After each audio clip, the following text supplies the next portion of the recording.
हमारी पर्सनैलिटी है ना एक पहेली जैसी, पर क्या इस पहेली को विज्ञान के जरिए सुलझाया जा सकता है? आज हम यही समझने वाले हैं कि किसी के व्यक्तित्व को मापने के वैज्ञानिक तरीके क्या हैं और हम उन पर कितना भरोसा कर सकते हैं। तो सबसे पहला और सबसे बड़ा सवाल यही उठता है, हम पर्सनैलिटी जैसी इतनी जटिल और कह सकते हैं इतनी निजी चीज को वैज्ञानिक तरीके से मापते कैसे हैं? ये एक बहुत बड़ी चुनौती है और इसी चुनौती से निपटने के लिए मनोवैज्ञानिकों ने कई तरीके बनाए हैं। चलिए इस सफर की शुरुआत करते हैं। तो चलिए पर्सनैलिटी को मापने की इस दुनिया में थोड़ा अंदर चलते हैं। सबसे पहले उन तरीकों पर एक नज़र डालते हैं जो सबसे आम है, जिनसे हम में से ज़्यादातर लोग शायद कभी न कभी गुजरे होंगे। किसी के व्यक्तित्व को जानने का सबसे सीधा तरीका क्या है? उनसे बात करना, है ना? बस इसीलिए पर्सनैलिटी असेसमेंट की शुरुआत अक्सर इंटरव्यू से होती है। और ये सिर्फ नौकरी के लिए नहीं होता, बल्कि किसी की शख्सियत को समझने का एक बहुत अहम जरिया भी है। अब इंटरव्यू भी एक जैसे नहीं होते। मोटे तौर पर ये दो तरह के होते हैं। एक होते हैं स्ट्रक्चर्ड इंटरव्यू, जहां सवाल पहले से तय होते हैं और हर किसी से एक ही क्रम में पूछे जाते हैं। रिसर्च के लिए ये बेहतरीन है ताकि सबकी तुलना आसानी से हो सके। और दूसरी तरफ है अनस्ट्रक्चर्ड इंटरव्यू, जो एक खुली बातचीत की तरह होते हैं, जहां किसी की सोच और भावनाओं को ज्यादा गहराई से समझने का मौका मिलता है। ये क्लिनिकल सेटिंग्स में ज्यादा काम आते हैं। लेकिन इंटरव्यू के साथ एक बहुत बड़ी दिक्कत है, और वो है इंटरव्यू लेने वाले का अपना झुकाव, जिसे हम इंटरव्यूअर बायस कहते हैं। इसका मतलब है कि इंटरव्यूअर की अपनी सोच, उसके पूर्वाग्रह या फिर पहली मुलाकात में बनी राय, जिसे हेलो इफेक्ट भी कहते हैं, वो सामने वाले के जवाबों को समझने के तरीके पर असर डाल सकती है। और जाहिर है, इससे पूरा असेसमेंट ही गलत हो सकता है। तो इंटरव्यू की इस कमी से निपटने के लिए एक और तरीका है, जो ज्यादा ऑब्जेक्टिव यानी ज्यादा वस्तुनिष्ठ होने की कोशिश करता है, और वो है प्रश्नावली, जिसे साइकोलॉजी की भाषा में सेल्फ रिपोर्ट मेजर्स कहते हैं। तो ये सेल्फ रिपोर्ट मेजर्स हैं क्या? सीधे सीधे कहें तो ये वो क्वेश्चनर्स होते हैं जहां एक इंसान खुद अपने बारे में जानकारी देता है। सोचिए, जब हम कभी ऑनलाइन क्विज भरते हैं ना, जहां हाँ या नहीं, सहमत या असहमत में जवाब देना होता है, बिल्कुल वही सेल्फ रिपोर्ट है। लेकिन क्या हम हमेशा अपने बारे में सच सच बताते हैं? यहीं पर इस तरीके की कुछ बड़ी मुश्किलें सामने आती हैं। पहली, हम जानबूझकर खुद को बेहतर दिखाने की कोशिश कर सकते हैं।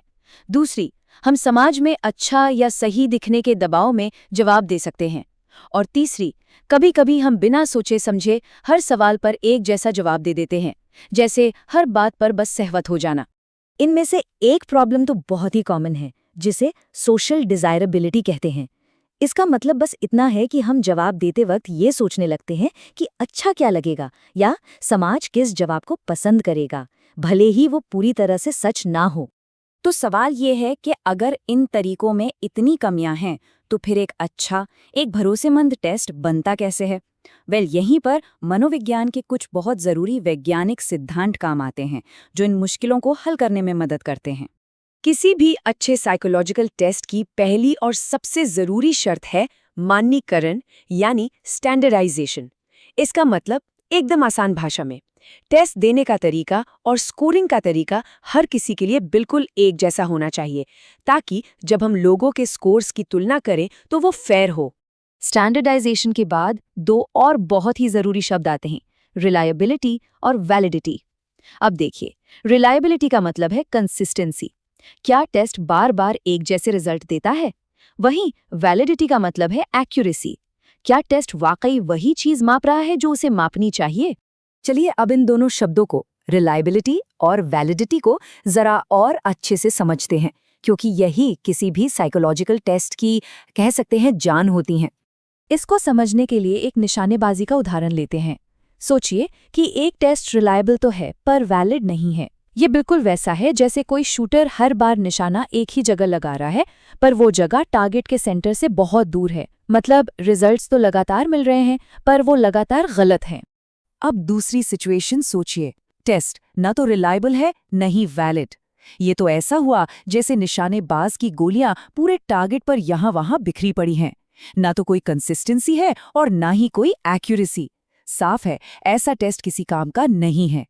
और आखिर में आती है वो आइडियल सिचुएशन जो हम चाहते हैं, एक ऐसा टेस्ट जो रिलायबल भी है और वैलिड भी है।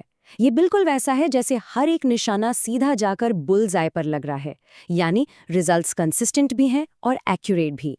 और यही तो किसी भी साइंटिफिक टेस्ट का असली लक्ष्य होता है।